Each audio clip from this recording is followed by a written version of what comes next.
सल्ले अला नबीना सल्ले अला मुहम्मदिन.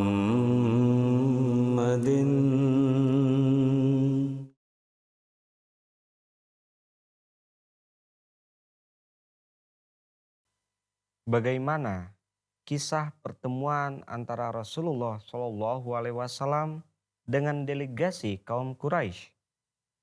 Itu yang akan kita bahas pada episode kali ini. Assalamualaikum warahmatullahi wabarakatuh. Pemirsa MTA yang berbahagia, mari kita sama-sama mengikuti jejak Sang Rasul. يا قلبي يذكر أحمدا أين الهدى مفني العدا. Allahumma sholli ala Muhammad wa ala ali Muhammad kama shallaita ala Ibrahim wa ala ali Ibrahim innaka Hamidum Majid. Allahumma barik ala Muhammad wa ala ali Muhammad kama barakta ala Ibrahim wa ala ali Ibrahim innaka Hamidum Majid. Pemirsa MTA rahimakumullah, Hazrat Rasulullah Shallallahu Alaihi Wasallam melakukan pertemuan dengan delegasi kaum Quraisy.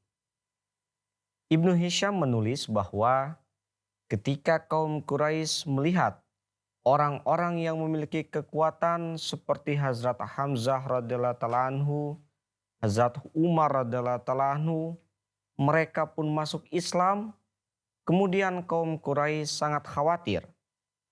Dan setelah bermusyawarah bersama-sama, pertama-tama mereka mengutus Utbah bin Rabi'ah untuk bertemu dengan Rasulullah Shallallahu Alaihi Wasallam. Supaya apa? Supaya dia berusaha membuat Rasulullah Shallallahu Alaihi Wasallam rela menghentikan penyebaran Islam. Namun apa yang terjadi ketika Utbah gagal dalam misinya? Bahkan kaum Quraisy melihat sebaliknya bahwa Utbah kembali pulang karena terpengaruh dan terkesima oleh Hazrat Rasulullah Shallallahu Alaihi Wasallam.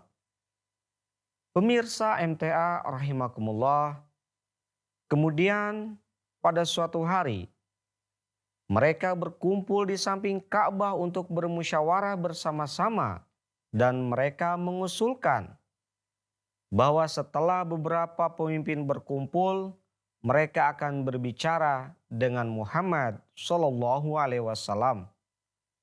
Oleh karena itulah, sesuai dengan usulan ini, ada Walid bin Mughirah, As bin Wa'il, Abu Jahal, Umayyah bin Khalaf, Utbah, Syaibah, Abu Sufyan, Aswad bin Muttalib, Nadar bin Harith, Abdul Bakhtari, dan yang lainnya duduk membuat majelis di halaman Ka'bah. Kemudian mereka pun mengutus seorang laki-laki untuk memberikan pesan kepada Rasulullah Shallallahu Alaihi Wasallam dengan berkata, para pemimpin sukumu ingin berbicara denganmu, kamu segeralah pergi ke halaman Ka'bah, kemudian dengarkanlah ucapan mereka. Pemirsa MTA rahimakumullah, Hazrat Rasulullah Shallallahu Alaihi Wasallam memang sedang mencari kesempatan ini. Kemudian beliau Shallallahu Alaihi Wasallam segera berangkat dan menemui para pemimpin Quraisy. Setelah saling bersalaman satu dengan yang lainnya, kaum Quraisy pun mulai mengatakan unek-unek mereka.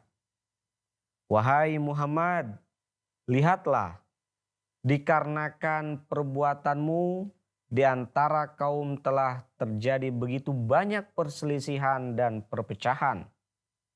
Kamu telah menyebabkan kehancuran dalam agama nenek moyangmu. Kamu mengatakan buruk terhadap orang-orang suci sukumu, menghina sembahan mereka yang layak dihormati, dan kamu menetapkan tidak berakal terhadap orang-orang suci mereka yang dihormati. Kemudian lebih dari itu, apa yang telah kamu lakukan dan sedang dilakukan bisa menistakan dan menghinakan sekelompok suku. Namun kami heran terhadap tindakanmu itu, sehingga apa yang harus kami lakukan dan apa yang tidak harus kami lakukan.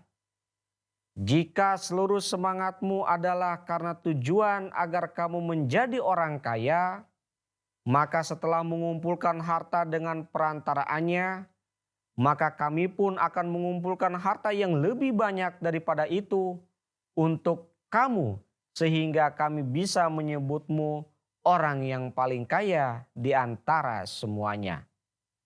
Jika kamu mencari martabat dan kehormatan, maka kami bersedia untuk menjadikanmu ketua dan pemimpin kami.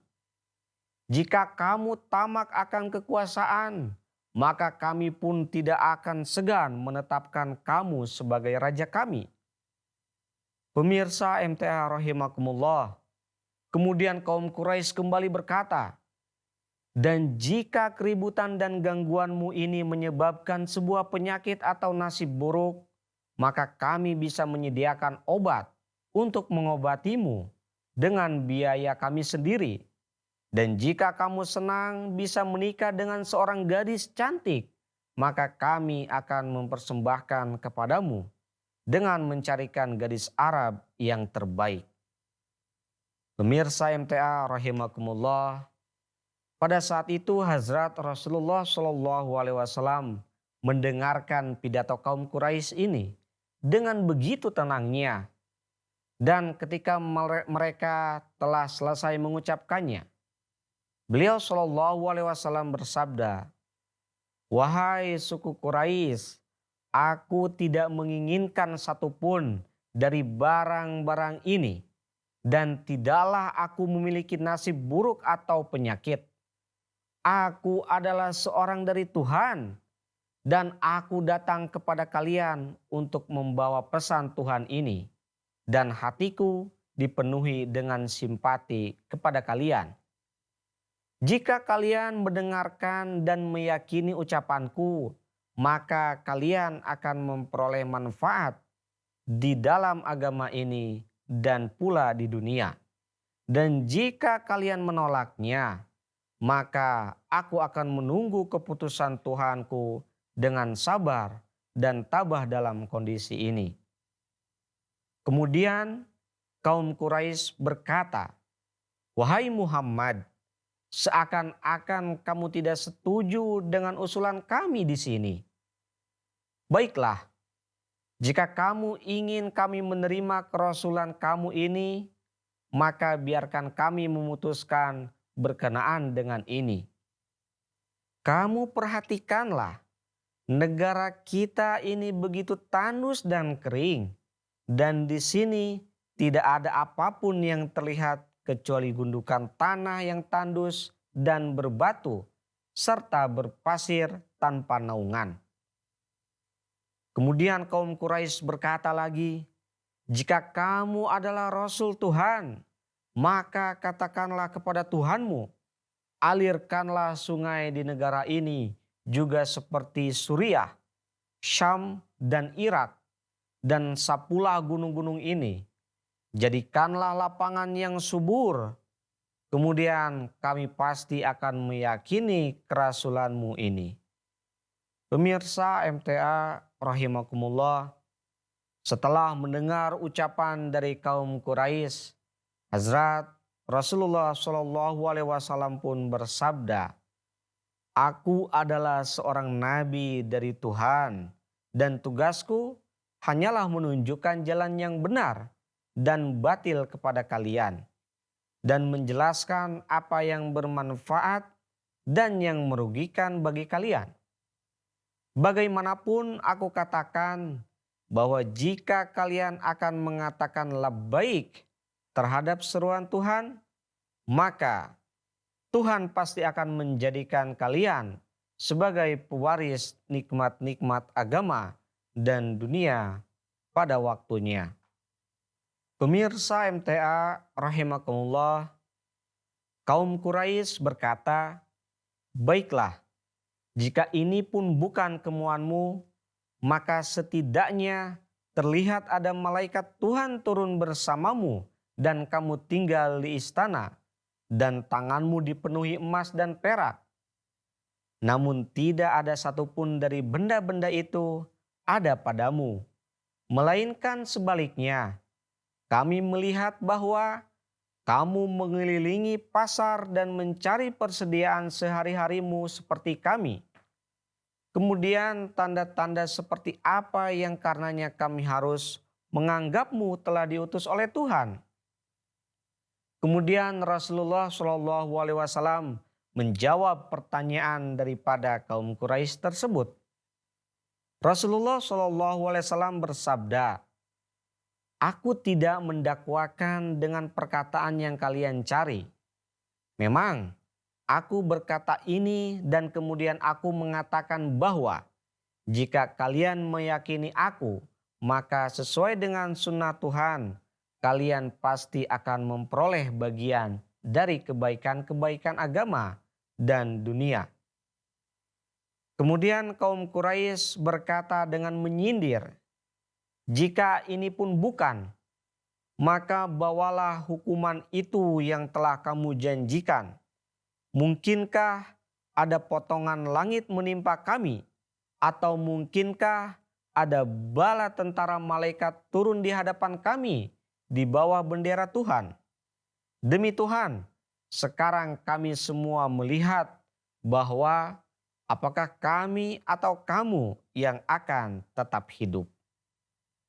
Pemirsa MTA rahimakumullah, setelah mengatakan ini, kaum Quraisy terdiam dengan menahan amarah dan Hazrat Rasulullah SAW pun bangkit dari sana beranjak pulang dengan hati yang berduka.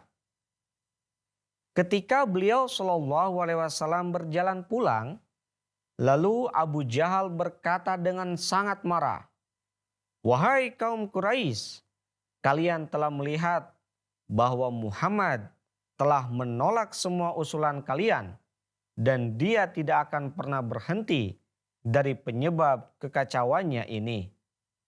Sekarang aku pun tidak akan tenang selama belum menginjak-injak kepala Muhammad dan kemudian Banu Abdul Manaf pergi menjauh bersamaku seperti yang mereka inginkan." Pemirsa MTA rahimakumullah, Banu Abdul Manaf adalah orang-orang yang ada di sana dan mereka memang bukan bagian dari Banu Hisham dan Banu Muthalib. Mereka semua mengatakan dengan serempak, "Kami tidak keberatan. Kalian jangan ragu, lakukanlah terhadap Muhammad sesuai dengan yang kalian inginkan."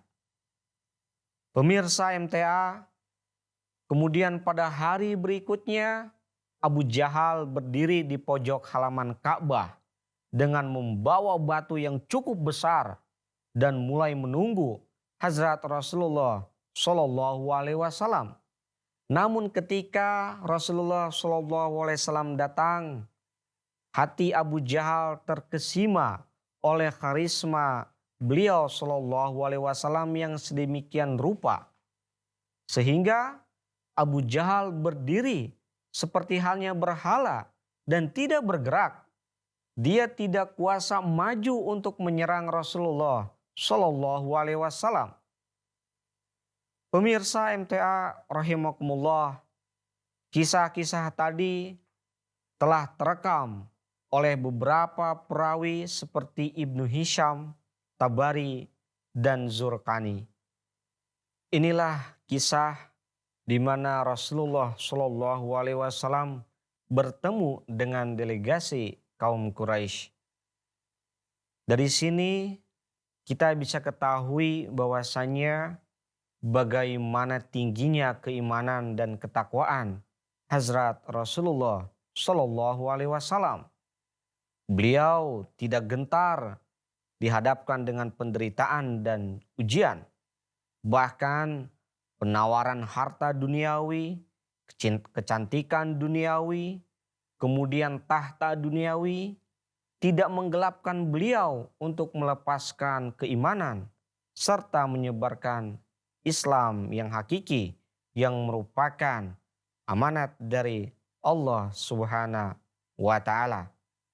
Semoga kita juga dapat mengambil hikmah dan manfaat dari kisah ini, bahwasanya sekali-kali keimanan kita tidak bisa ditukarkan oleh dunia sekalipun seisinya.